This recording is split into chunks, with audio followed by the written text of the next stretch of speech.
asalaamaaleykum mbokk yi di suivre si Daara Technologie ñu ngi leen di gërëm te di leen jaajëfal dal leen ak jàmm si seen nouvelle vidéo alors donc si vidéo bi dinañ jàng les objets classe list n'est-ce pas comme convenu alors donc classe list je pense que commencé woon nañ ko di ko yaatal doonoon utiliser par exemple si application yi nga xam ne moom lañ doon créer boo leen fàttalikoo des add ak des remove et cetera boo ñëwee si JavaScript fii di nga gis par exemple yu bëri on utilisait add remove le plus souvent sax ñaari méthodes yooyu lañ doon utiliser mais en réalité l'objet class list ça possède beaucoup de méthodes ak propriétés yi nga xam ne mën nga ko utiliser comme par exemple for each la méthode for each que vous connaissez déjà ay des méthodes comme item pour récupérer benn classe n'est-ce pas sur un ensemble de listes et que yeneen affaire yoo xam ne par exemple mën nga ko récupérer directement donc je pense que ce qu'on va faire c'est juste en fait essayer de pratiquer ensemble pour voir la force de class list alors pour cela donc damay créer juste peut-être benn balise div donc ma jox ko id démo ok ma créer à l'intérieur benn paragraphe donc un paragraphe test par exemple ok maintenant lan laa bëgg damay créer par exemple ay bouton léegi bouton yooyu boo cliquer mu daal di changer background yi automatiquement donc fii damay créer par exemple samay bouton donc back orange par exemple back orange on click donc bu ñu cliquer ci bouton bi ñu après benn méthode bu tudd back orange par exemple ou bien add back orange donc fii add back orange maintenant bon ou bien add back orange par exemple on clique ñu après méthode boobu créer gun ko après dañuy dem créer ko ok fii peut-être mën nañ def add center donc centrer le texte back fii mën naa def back orange rek centrer texte par exemple ok ma ajouté benn boo xam ni upper par exemple donc mettre en majuscule add upper voilà donc ñett yi pour le moment lay créer donc ma dem ci JavaScript fonction donc avant oui mën naa créer fii sax bu ma neexee fonction script function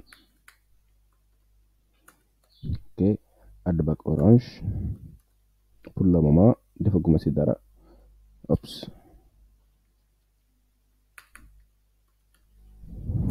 dama koy créer nii rek ok après am na add center am na add upper ok ma dem créer samay stylisation yi nga xam ne moom laay ajouter ak di ko supprimer style n'est-ce pas style mën naa def par exemple point back orange non back orange c'est background color ma def orange ok mën naa def padding de 10 pixels mën naa def aussi margin de 10 pixels par exemple ok bu dee par exemple center ou centré ma def text align centré donc font size ma def peut-être 25 pixels d'accord mu des benn mooy upper add upper donc bu ma defee upper la classe upper ci benn balise texte transform uppercase voilà donc je pense que seulement ça c'est bon alors maintenant bu ma exécuter ouvrir dans l'explorateur de fichier di nga gis ni pour le moment lii la am bu ma cliquer amul dara luy xew donc fii lii lay changer donc un paragraphe test cliquer background orange yokk background orange pour centrer texte bi et cetera alors donc buñ cliquer add background lan lay def il faut que ma sélectionner div bi bon div bi mën naa ko sélectionner ci kaw puisque dama koy soxla lu bari var div etc est égal à document point query selector donc identifiant la am ma def jsdiv donc fii identifiant jsdiv d'accord donc ginnaaw bi ma ko sélectionner div bi donc je peux dire donc cette balise div que j'ai sélectionné point classe list point add dama koy ajouter n'est-ce pas bac orange benn classe bu tudd bac orange ok ma testé ma cliquer fii ops est-ce que j'ai actualisé cliquer dara ñëwagul ma xool fonction bi lu mu tudd j'ai pas fait d'erreur c'est comme ça add bac orange donc div point classe list point add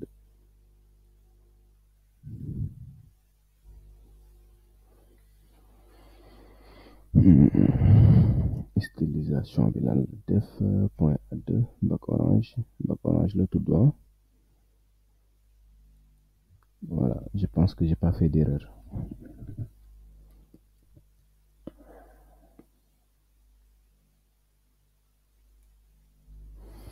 pourquoi ñëwul document point query selector de ici c'est pas div c'est démo la donc identifiant démo voilà ok ma cliquer bac orange mu jox ko par exemple bac orange donc bu ma cliquer ci centré donc fii aussi li nga war a comprendre mooy mën nga ko jox plusieurs valeurs ok donc centre nom bi sans le point donc fii bu ma cliquer op centre beneen bi la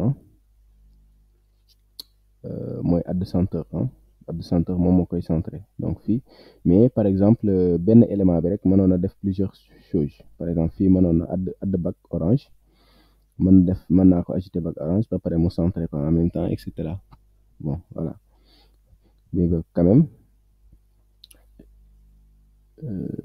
j'avais pas besoin de créer par exemple ça mais c'est pas méchant mën naa def nii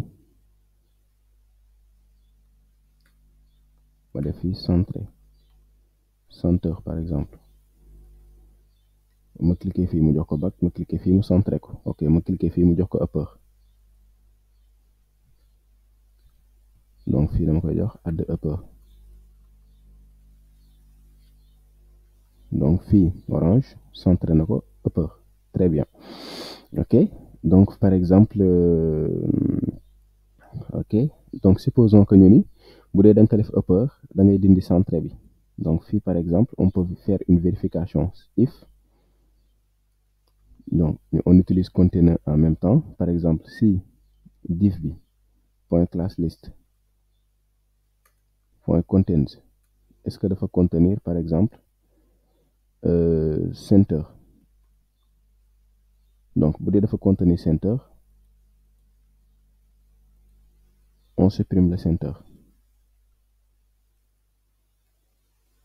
point remove n'est-ce pas de center voilà par exemple bu la neexee nga ni damay supprimer center bi damay supprimer bac orange bi aussi bac orange donc c'est juste pour dire que méthode yi mën na jël plusieurs valeurs en même temps donc ba supprimer donc bii rek laay bàyyi ok ma dem actualiser nga xool boo cliquer fii jox naa ko bac fii jox naa ko centré boo cliquer fii n'est-ce pas supprimer na background bi supprimer na center bi n'est-ce pas et voilà nga fii bu la neexoon sax nga jox ko par exemple beneen truc beneen classe boo xam ne da nga koy créer directement pour mu jox ko beneen bac ok donc yéen a ngi gis par exemple comment il vérifie donc fii dafa vérifier est-ce que dafa contenir center bu contenir center mu supprimer center ak bac en même temps c'est vrai voilà donc fii aussi mënoon nga def est-ce que dafa contenir center en même temps est-ce que dafa contenir bac orange voilà donc fii tu peux tester tout c'est à vous de voir n'est-ce pas si bu dee da nga bëgg a tester loolu mais man par exemple center rek laa bëggoon a tester ok center rek laa koy jox donc fii aussi add bu ma neexoon par exemple ma ne bu may ajouter center dama koy def en même temps dama koy jox tout simplement un background en même temps voilà par exemple ma am benn classe boo xam ne border la tudd point border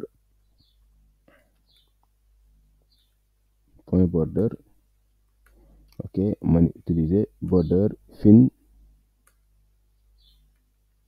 n'est-ce pas, solide black par exemple. ok fii bu ma koy centrer kenn mën na wax ni bu ma koy centrer quand je mets add center dama koy joxaale en même temps border fin boobu ma def c'est pour que taille bi benn ngand pour mu doon benn bordure bu ndaw a ndaw a ndaw. ok fii background mu koy centrer yéen a gis bordure bi n'est-ce pas, fin la upper et cetera bordure bi supprimer wu ma ko. voilà donc c'est tout à fait ça. waaye yéen a ngi gis fii rek laa defoon kii padding donc yii nii yëpp amul padding ah moo tax yéen a ngi gis voilà. donc gis ngeen ni ñuy utiliser par exemple ces éléments là c'est quelque chose yoo xam ni c'est hyper méga important si conteneurs yi et cetera tout ça. donc peut-être mën nañ afficher par exemple utiliser entries aussi dafa bokk si conteneur. donc conteneur bu dee da nga bëgg a gis par exemple fii mënoon naa def tout simplement ça. donc supposons juste pour wan leen juste pour wan leen ma def div2 div test par exemple ici ma def point class list. moo defee point class list après ma def mënoon naa def console.log directement de ça clg de ça. Oups li ma sélectionné baaxul, contrôle X clg de ça. donc xool leen donc méthode yëpp jërul parceriser donc yëpp mën nga leen a gis fii boo ñëwee fii par exemple dana la DOM token list ngay am. donc boo duggee si DOM token list di nga gis si prototype di nga gis méthode yi nga xam ne yëpp mën nga ko utiliser. fii ñu ngi daan la par exemple mën nga utiliser méthode add, n'est-ce pas. duñ la jox détails yu bari nag fii méthode yi dañ lay jox tout simplement yi nga mën a utiliser mais doon la wax noo koy utiliser. par exemple add mën nga ko utiliser add yàgg ngeen ko utiliser. mën nga utiliser contents gisoo contents bi moom lañ utiliser sànq. entries aussi moom laa leen doon wax for each yàgg ngeen ko utiliser. peut-être items bon utiliser goo leen ko mais item dafay permettre tout simplement récupérer benn élément. donc fii mënoon nañ afficher benn bouton get item pour ngeen gis lu may wax. ou bien par exemple la liste des éléments parce que entries dafay retourner benn itérateur boo leen ko fàttali ko waxoon na lépp loo xam mën nañ ko bukkale rek itérateur la. mais bu la koy retourner entries daf la koy retourner sous forme de paire clé valeur la koy retourner. léegi après yow mën nga utiliser par exemple la boucle for off mi nga xam ni jàngoon nañ ko pour afficher par exemple l'ensemble des éléments maanaam l'ensemble des classes yi nga xam ni moom moo nekk ci balise bi. donc supposons que classe bi ñetti classe la am parce que fii vous ajoutez avec fii par exemple gisoo ñaari classe la am. donc dans ce cas mën nga afficher liste bi directement. donc fii ma créer benn bouton juste pour wan leen afficher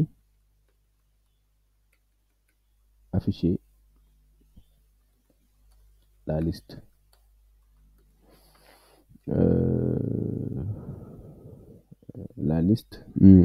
la liste des classes. afficher la liste des classes. donc show class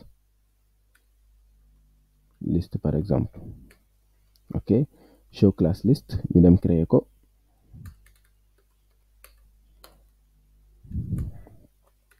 ok donc show class list buñ cliquer fii dañuy afficher la liste des classes. alors donc liste des classes de quoi de juste cette balise div donc dañ koy afficher.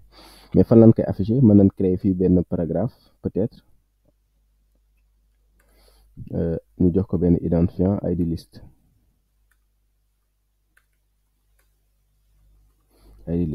ok donc fii récupérer paragraphe boobu noonu document point get element by id par exemple.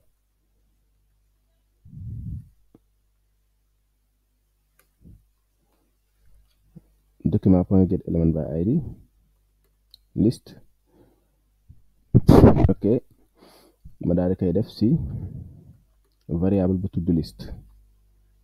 ok donc document point get element by id bon mënoon naa ko tuddee sax texte le plus souvent on l'appelle texte mais document point get element by id texte bon peu important.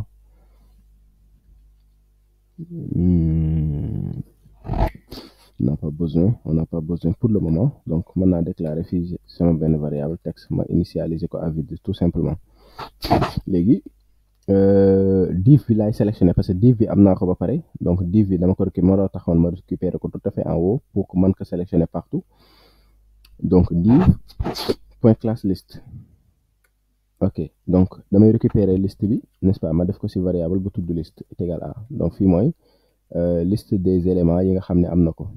donc point class list, donc fii bu ma defee console.log te nga gis ni par exemple dina ma afficher ma def CLG de liste pour voir mieux voir. donc fii mën naa commenter CLG bi nga xam ne defoon naa ko fii, commenter, actualiser, ma jox ko background, jox ko fii text center, ma def afficher. voilà, léegi fii di nga gis am na background, am na center, am na border. waaye fii ni may defalee élément yi nga xam ne am na ko. donc fii c'est différent, fii c'est juste pour gis méthode yi. donc prototype mën ngeen ko tëj, mais fii nee na am na background, am na center, am na border. ok, donc très important c'est classe liste bi. en réalité suñu application sànq bi sax mënoon nañu utiliser ce truc là. ok, fii léegi qu'est-ce que je vais faire, donc classe liste, am naa liste éléments yi, dama koy boucler avec la boucle for. donc fii damay utiliser boucle for puisque liste la, mën naa utiliser for of. donc for of sama gars yi jàngoon nañ ko, donc dafay permettre boucler un itérateur. donc fii bon dama koy tuddee tout simplement classe pour chaque classe, donc objet bi li muy wax objet c'est juste en fait liste point entries bi nga xam ne moom laa leen doon wax fii. boo defee console.log si prototype bi di nga gis par exemple entries. donc entries fonction la boo xam ne dafay permettre tout simplement transformer en itérateur clé valeur. donc tey jii bu dee da nga utiliser entries, tu as la possibilité nga am une clé, une valeur et afficher par exemple clé valeur boobu noonu. donc fii damay mettre à jour la valeur de texte, ma ne texte plus égal pour chaque élément de la classe, donc moom mooy clé bi.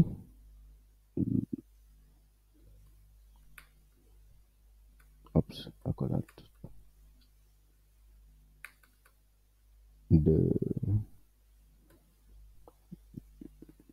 de 0, je le concorde avec de l'espacement et je le concorde avec.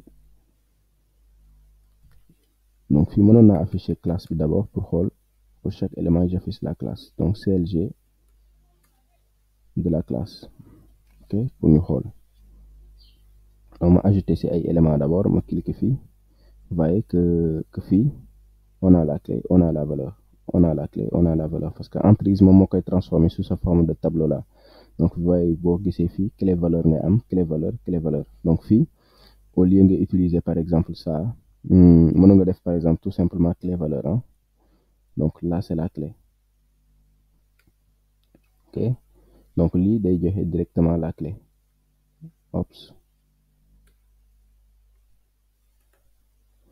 voilà, donc à partir de la clé mën nga récupérer directement valeur bi. donc c'est ça qui est intéressant.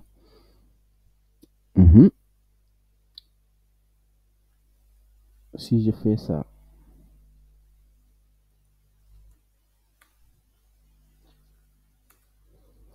texte plus égal à clé de 0 concaténé à espace concaténé à clé de 1. donc ce qui est à la position 0 et ce qui est à la position 1. voilà, donc ce qui est à la position 0, ce qui est à la position 1.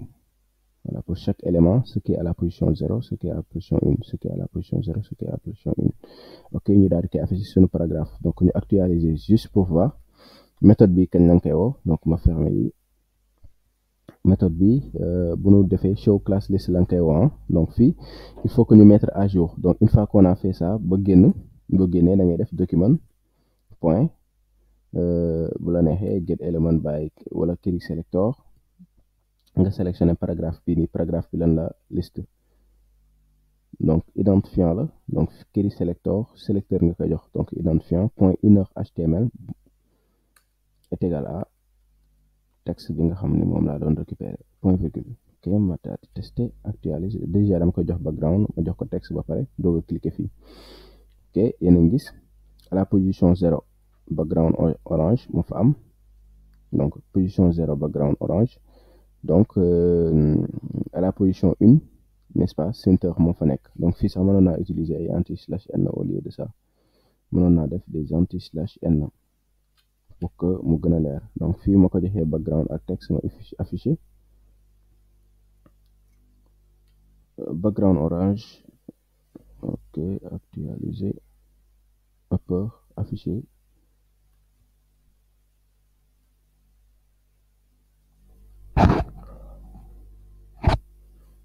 La clé.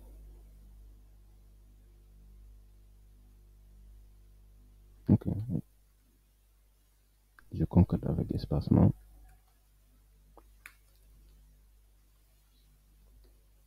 Et je le concorde avec BR.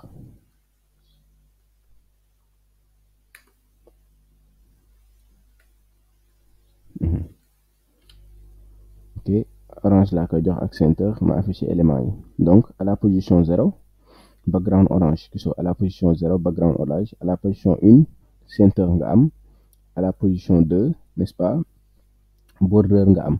Donc fii c'était juste pour montrer leen que emprise lu muy def, n'est-ce pas. Donc fii bu dee da nga utiliser liste c'est différent. Donc liste bi c'est différent parce que liste bi ni muy concevoir affaire gisoo fii automatiquement da ngay am erreur hein.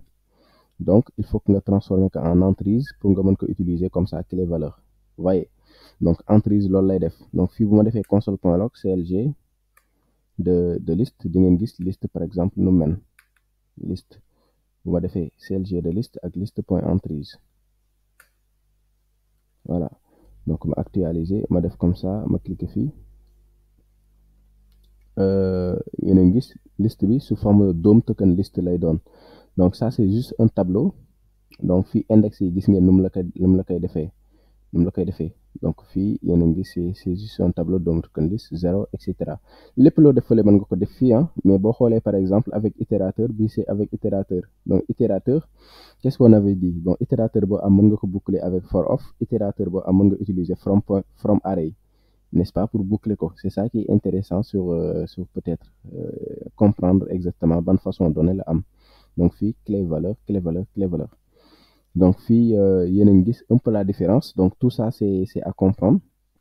Donc ni nga utiliser for each noonu nga mën a ni nga utiliser emprise noonu nga mën a utiliser for each pour boucler. Mais je pense que boobu defoon nañ ko ci exercice bi nga xam ni on l'a fait tout à l'heure, ñu utiliser for each pour parcourir. Donc loolu ce n'est rien du tout.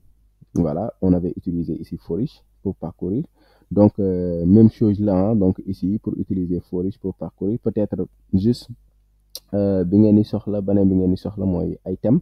Bon ici aussi benn affaire bu am importance mooy y a key et values. Donc le plus souvent liste bi mën nga ko am nga ni damay récupérer tout simplement la partie clé ou bien la partie valeur. Donc fii boo leen seetloo partie clé ak valeur la ñuy utiliser. Donc fii clé ak valeur lay retourner, clé et valeur. Ok, maintenant bu doon da nga bëgg par exemple mu retourner la clé yëpp fii da ngay def au lieu nga utiliser emprise da ngay def case. Bu doon da nga bëgg mu retourner la valeur yi kese au lieu de case da ngay def value. Ok, donc loolu rek mooy nuance bi, loolu rek nga war a comprendre quoi en fait. Voilà, donc clé valeur la bu dee da nga bëgg a utiliser clé yi nga utiliser case, bu dee da nga bëgg a utiliser valeur nga utiliser tout simplement valeur. Ok, peut-être fii mënoon naan laajte prompt pour compliquer ko un peu. Prompt,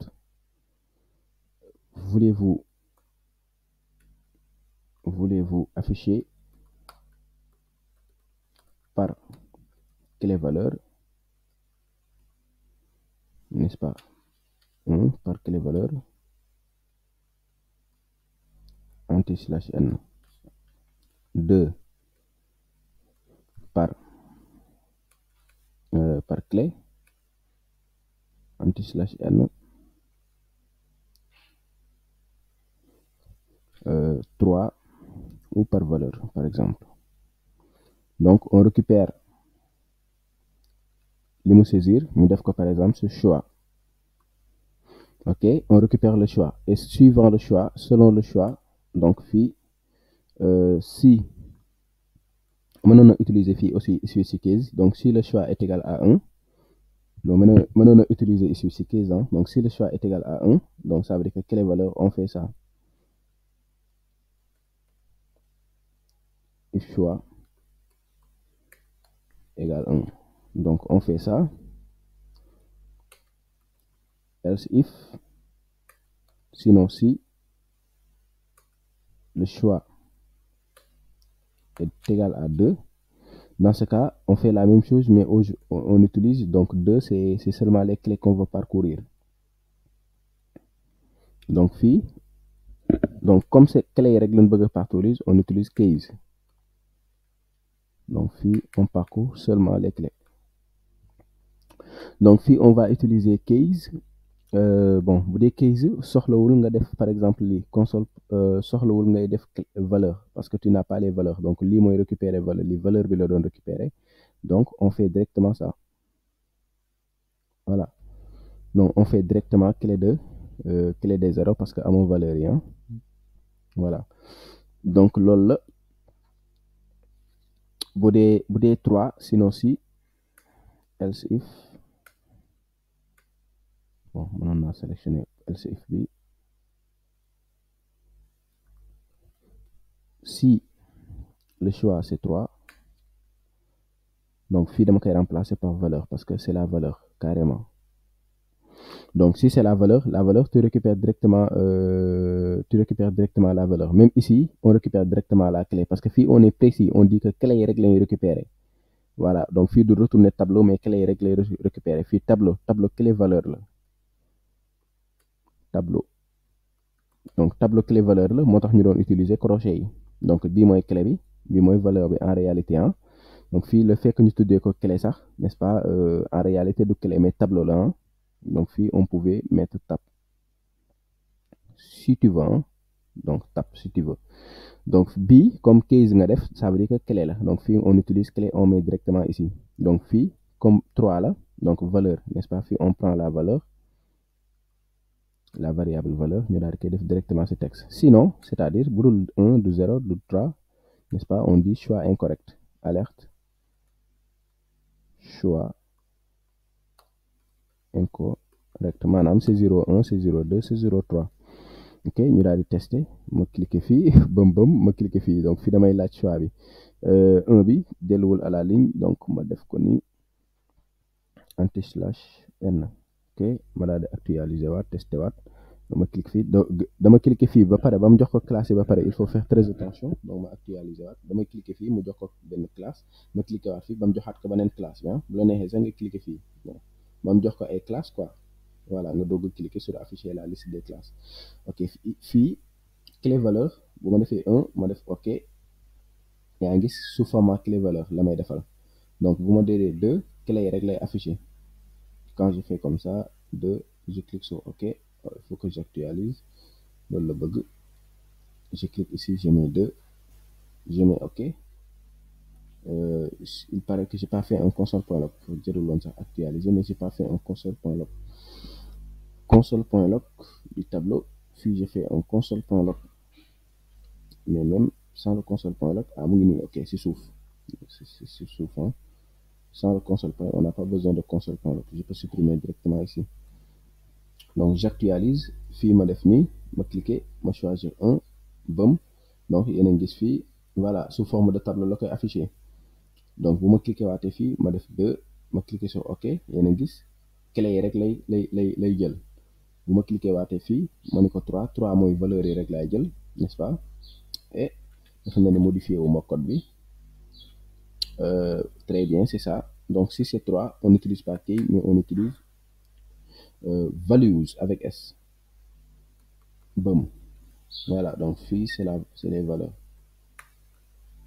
Voilà, donc j'actualise, ops, de fii j'actualise à ce niveau-là. bu ma cliquer fii ma jox ko, bu ma defee 3 valeurs yi rek lay affiché. Donc fii background, center, border, lii c'est hyper méga important parce que après da ngay am aisance par exemple récupérer un élément spécifique.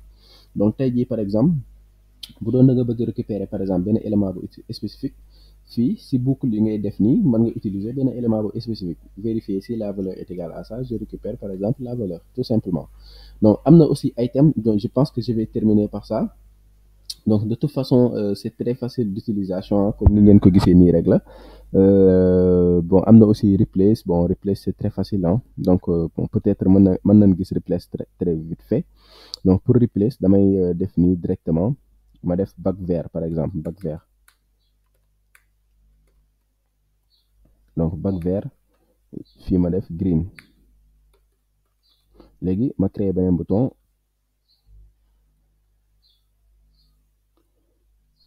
par exemple back vert ok fii ma def vert par exemple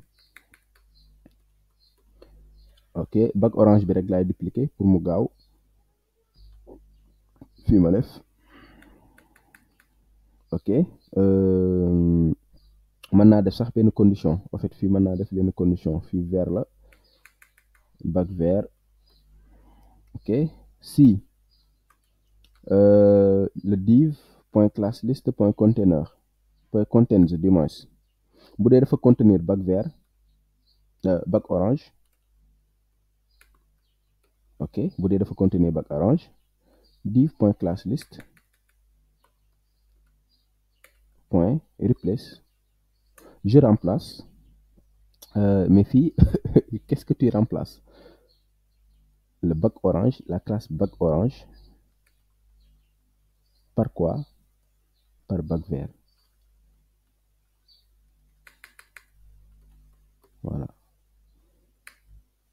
voilà tout simplement ça donc ma actualiser pour xool actualiser back orange donc back vert voilà back orange back fii boo cliqué waatee du ñëw donc fii parce que defuñu vérification boobu noonu voilà donc c'est ça mais back orange mais boo cliqué fii dafay vérifier bu dee am na back orange mu def ko vert mais xool leen bu ma defee back orange ma cliqué fii wala amul back ma ñëw rek cliqué fii du ko def back vert boo ñëwee cliquer fii directement du ko def back vert parce que dafa vérifier est-ce que am na back orange amul back orange bu amee back orange c'est la koy def back vert donc fii dafa lay permettre nga def des choses extrêmement puissantes donc fii yéen a ngi gis c'est très simple donc le replace donc le item aussi c'est juste pour récupérer classe spécifique donc supposons fii nga ne get item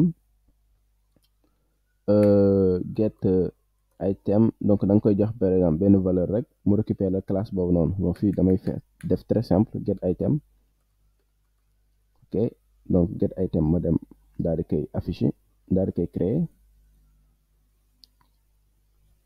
ma dupliquer bi tuddee ko get item ok get item benn paramètre lay recevoir ok bon bu la neexee de toute façon paramètre bi je suis pas obligé ma jox ko fii voilà donc get item donc supposons que mani damay sélectionner div bi point class list point item voilà il y a la méthode item léegi item da nga koy jox par exemple ban élément nga bëgg a récupérer ndax première balise bi la wala ndax première classe bi la wala deuxième classe bi la wala troisième classe bi la donc fii boo ko récupérer da nga koy def par exemple supposons ñu ni dañ koy def si texte bi directement dañuy mettre à jour texte bi ok texte est égal à inner HTML maanaam liste bi point inner HTML est égal à div point class list point item 2 maanaam première classe div bi première classe div mooy bi nga ko jox en première tout simplement donc bu ma actualiser orange laa ko jox donc fii bu ma defee get item loolu la def div liste na liste bi sax ok liste point inner HTML est égal à div point class list point item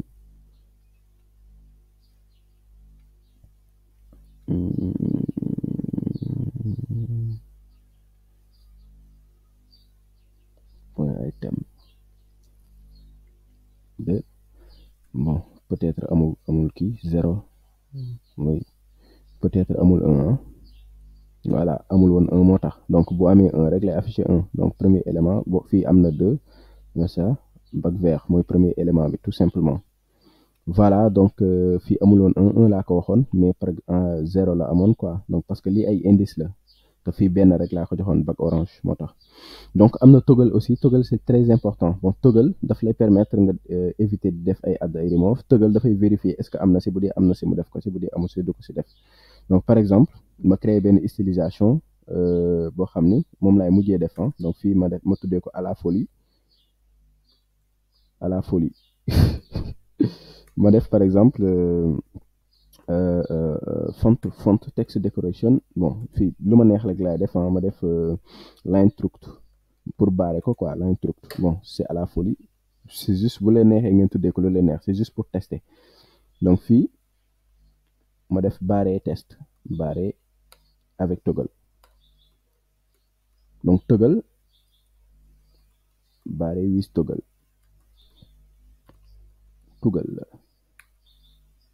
dafa naqaree bind nag donc toggle dafay vérifier est-ce que existe na est-ce que stylisation bi existe na bu exister ma def ko bu exister wul du ko def c'est tout simplement ça donc fonction fii bëm toggle bëm très bien ok donc div bi anama sax ma sélectionné ko point comme add la toggle comme add la toggle voilà donc comme add la donc fii dama koy jox dama koy wax mu ajouter jàppale ko comme add dama koy wax mu ajouter à la folie mais comme add la mais fii avantage bi mooy moom dafay vérifier tu n'es pas obligé ngay def ay if contains quoi parce que moom da koy vérifier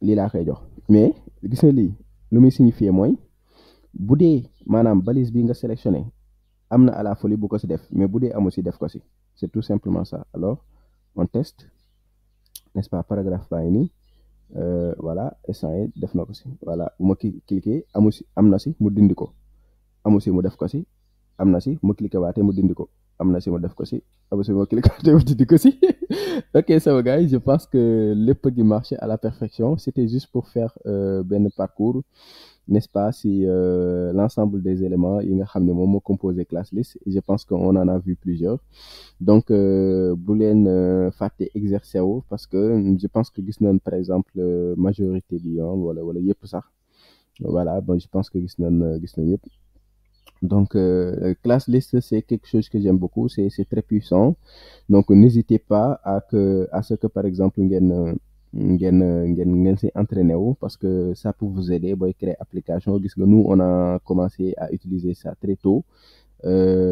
voilà donc mais mën ngeen si jouer donc JavaScript si tu aimes ça après c'est juste un jeu donc bu leen fàtte sama gars yi like vidéo yi dee leen like vidéo yi like yi c'est pas payant c'est gratuit donc nee naa leen jox rendez-vous si beneen formation bu choc bon pas beneen formation mais beneen vidéo bu choc n'est-ce pas voilà donc je pense que lii dese li ñëwee dàq sax donc pour le moment donc je pense que pare nañ tout ce qui est DOM HTML donc on a vu beaucoup de choses ni nga xam ne mënoon la ni manipuler balises yi noonu la ñuy manipuler méthodes yi avec les child etc on a vu beaucoup de choses get element by id get element by tag name get element by class name query selector patati patata les méthodes get attribute set attribute remove attribute get attribute etc nangam donc loolu lépp c'est à réviser c'est pas di jàng di fàtte mais jàng di jenc la sama gars yi ok ma jox leen rendez-vous si beneen vidéo ñu jàng le BOM HTML browser object model